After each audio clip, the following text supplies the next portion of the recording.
Hello, this is Robert Freeman, and just before we start, I want to say that this episode will consist of two parts. And don't forget to subscribe to our podcast because I don't want you to miss the second part of this episode. Hello and welcome to Future Procurement. My name is Robert Freeman, and today we continue our special part of Future Procurement podcast, which we called Best Practice. And this is a part where I'm together with Margaret Gilbert from New Zealand. Hello, Margaret. Hello there. And for those of you who hear Margaret for the first time today, she is a procurement consultant, trainer, and author of Contract Matters books covering procurement. And Margaret is super knowledgeable and experienced from both sides, procurement and supplier.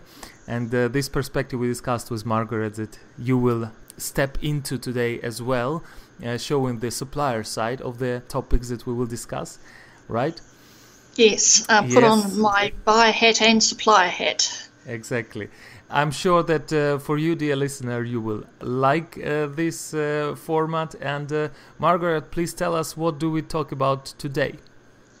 Okay, well, basically, the concept is best practice, and this is specifically in respect to the tendering process, I guess. And I think it would be useful to start with sort of explaining for some people who get a little confused about what I call the alphabet soup. So give you an example of an alphabet soup is like we talk about RFIs, which stands for Request for Information, RFQs, which stands for Request for Quotes, and RFP, which stands for Request for Proposal. And I'm sure most procurement people will understand this, but since we're looking at this from both sides, it's quite useful to explain it better. And of course, the tender document as well. So I think it's useful as when you're thinking about what you're trying to achieve, because it's always helpful to know what you're trying to achieve, is to also figure out what your time frame is. Because if you've got a short time frame, then it's pretty hopeless trying to think about doing an RFI, request for information, and then following it up with an RFP, because all you're doing is adding time to the process. And as we all know, is that it takes about 3 months or so to do an RFP or tender process anyway. So, and if you're then going to add on another month in terms of an RFI process, it just becomes really kind of unwieldy when it comes to time. Mm-hmm. And if you haven't given that any consideration, time I mean, then it's going to be a factor in terms of what you're trying to do.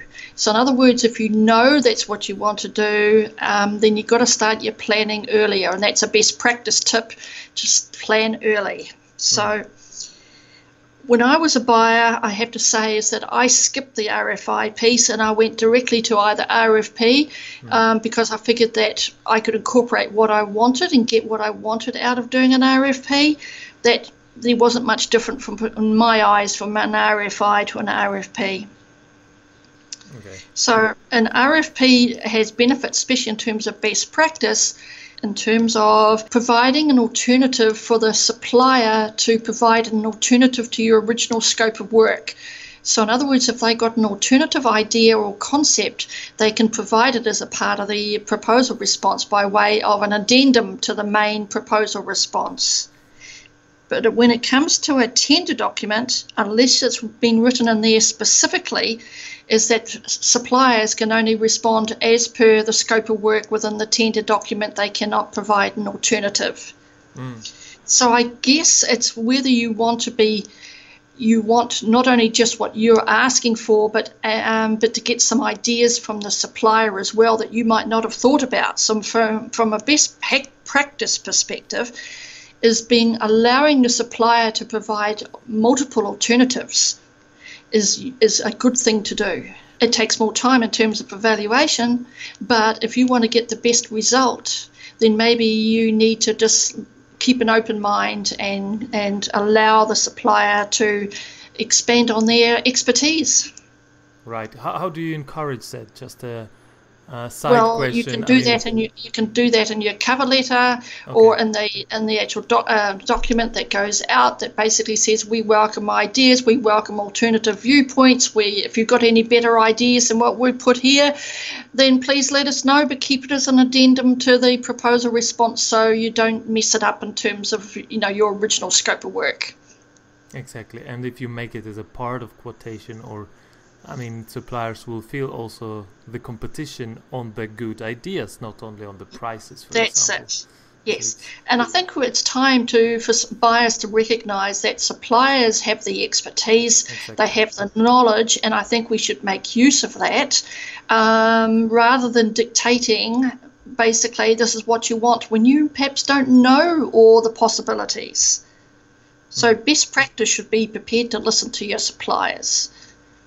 Nice. We talked about this kind of last time, didn't we, in terms of about relationship and stuff like that. Exactly. So in terms of best practice, there's about 2 or 3 things we've got to think about from the buyer side of the fence, and that is the concept about planning early.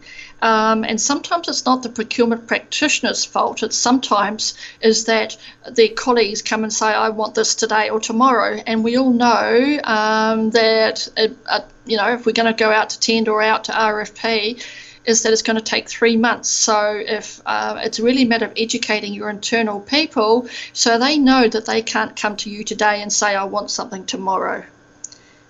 So that is a best practice, is to plan early, think about what you want, and that comes into the necessity for writing a clear and specific scope of work. Because if you don't write a specific scope of work, then you'll probably and you put out a vague scope of work, you can't be too surprised if you get a vague proposal response coming back at you. Exactly. And it's frustrating for suppliers, and I can put my supplier hat on here, to sort of get something that's very vague. Yeah. And so therefore it makes it hard to know exactly what the buyer is wanting. So the scope of work has to be pretty clear.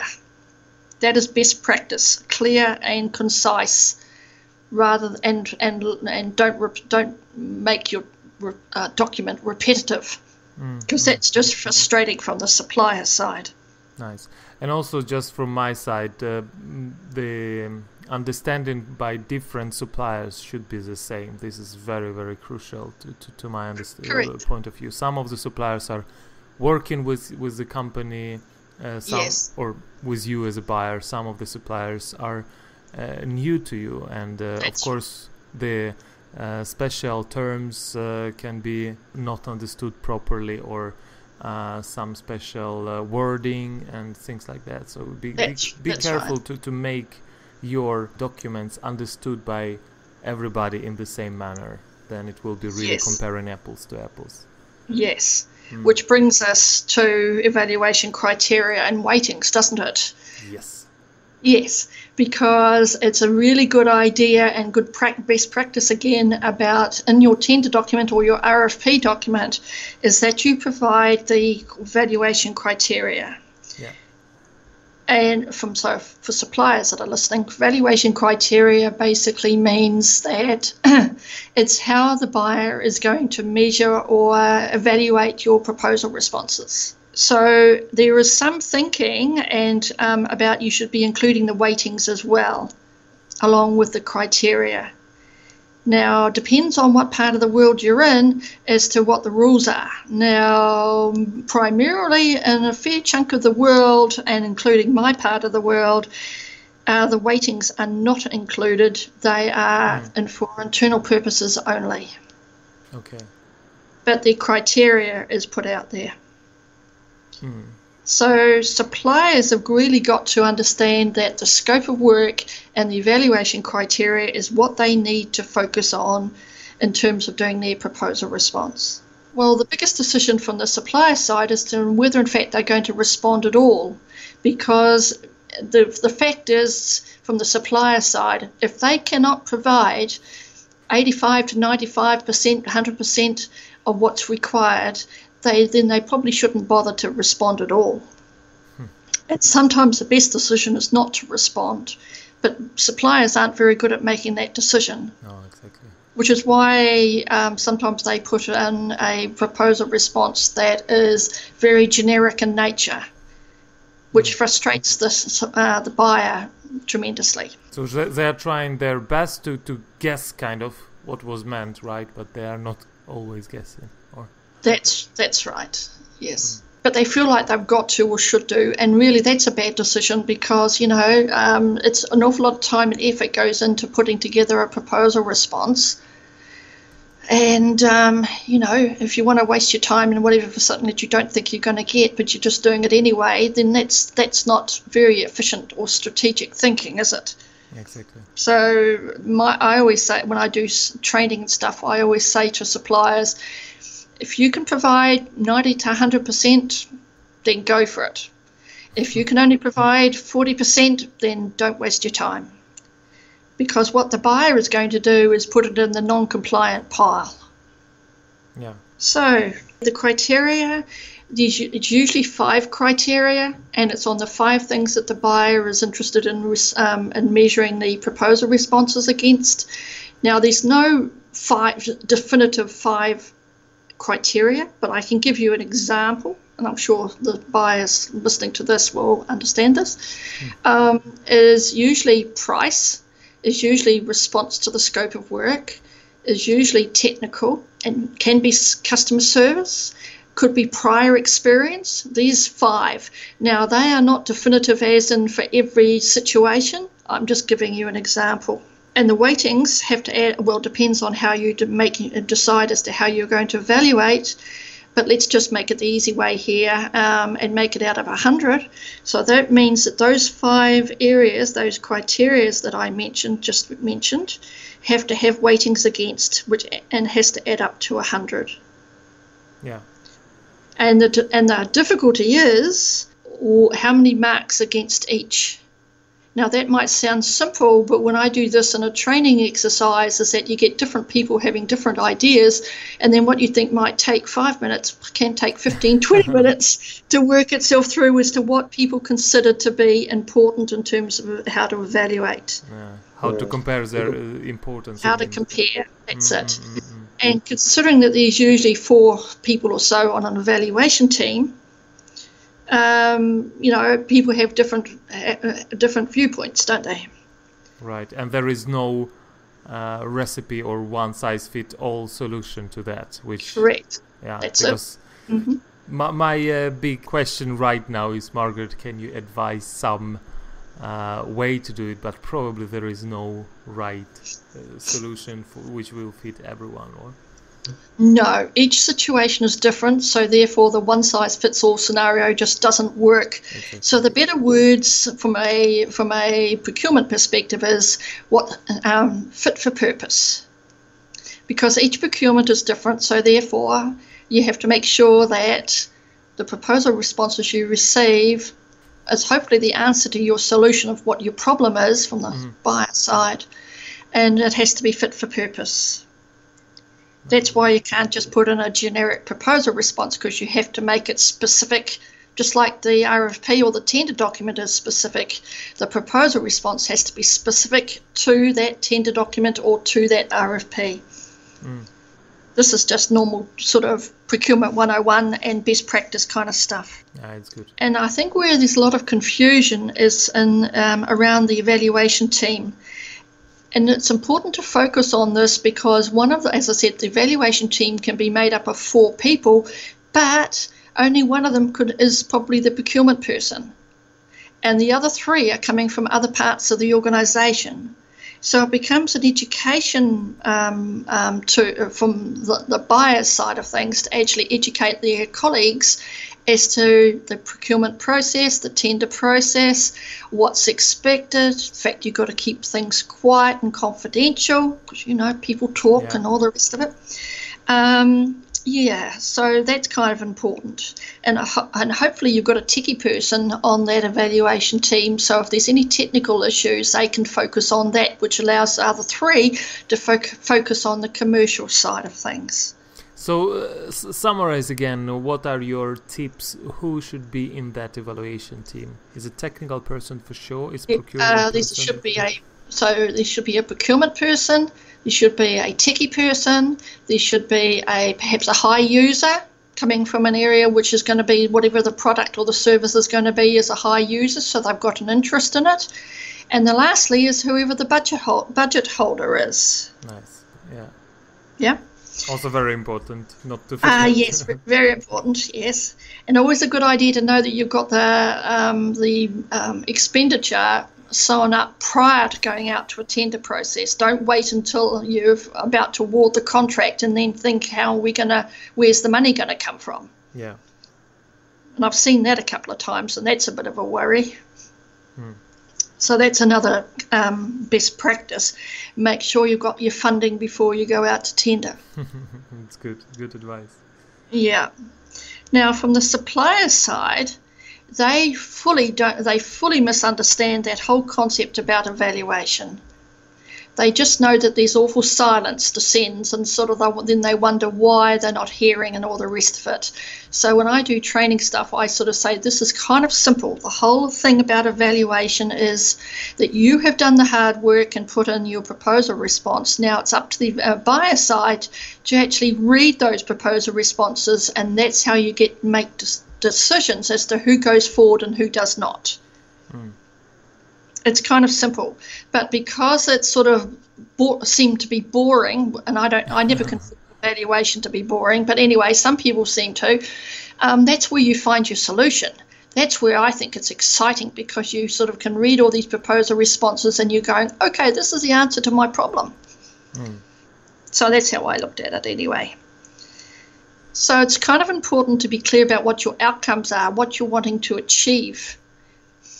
And that's why those evaluation criteria has to go into the tender document or the RFP document, and be clear about how you want to evaluate. Because some people, unfortunately, wait until they get the proposal responses and then they decide as to what's important. Okay. And that's not the right way to go about it. Because, of course, once you've got the proposal responses, you're obviously wanting to get through and do what you need to do and make decisions, etc. And if you're sort of way back where what you should have been doing way back in the planning, and you're doing it halfway through, it gets a bit messy. So from best practice perspective, it's better to do it at the beginning, not halfway through. Well, if you do the planning right and be clear about what it is that you want and all the rest of it, and along with a clear scope of work, is equally knowing what is important to you from an evaluation perspective. Mm. Yep. So the other piece that's useful to think about is buyers often, like most of us, we like to do the same way we've always done because it's easy that way, and it's because we're under time constraint. It's like, okay, this is what we did last time, let's just do the same thing again. But I come from the perspective of, if it hasn't worked for you, then why keep on doing the same thing? So we need to think about, and this goes back to planning again, is what do we want to achieve? What are we looking for? What do we want our outcomes to be? Yeah. So that's kind of important to work that out, and then to sort of, and that comes back to, is it going to be an RFP or is it going to be a tender? Do you want multiple sort of concepts and ideas and solutions, or are you very clear about what it is that you want?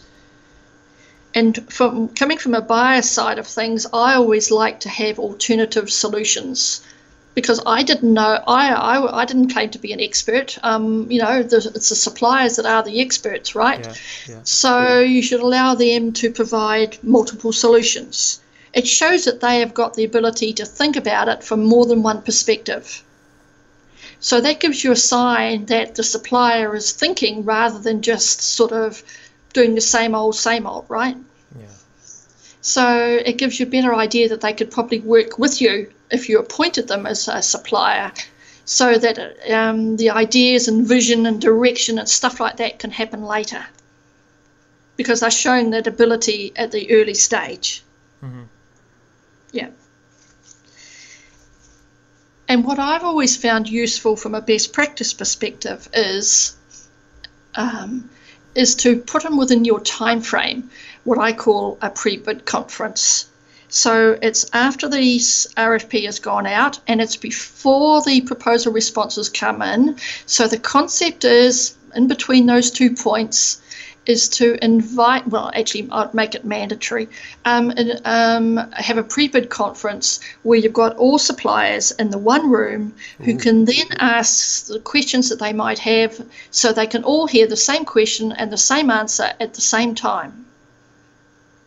That's great, and it's also it's saving of your time, but it's also like has a lot of the side effects. It's kind of that's it. So you can do two things with that pre-bid conference. Is that you can do it as a pre-bid conference, but you can also, if it's appropriate, if there's a need for a site visit from those suppliers, then do it at the same time, one after the other. So that means you don't.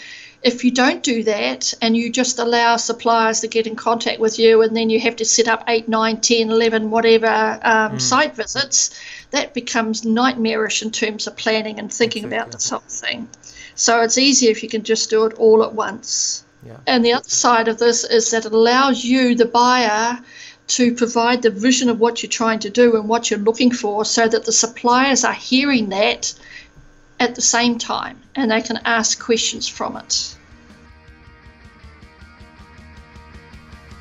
Dear friends and colleagues, I must have the pause in our discussion with Margaret, otherwise this episode will become too massive.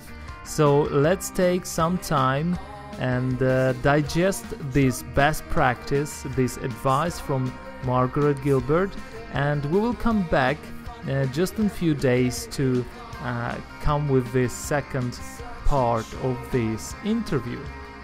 And please pay attention meanwhile that in the show notes to this episode we have the link for downloading the special report for procurement specialists. So this is a report from Deloitte on Global Chief Procurement Officer Survey 2017.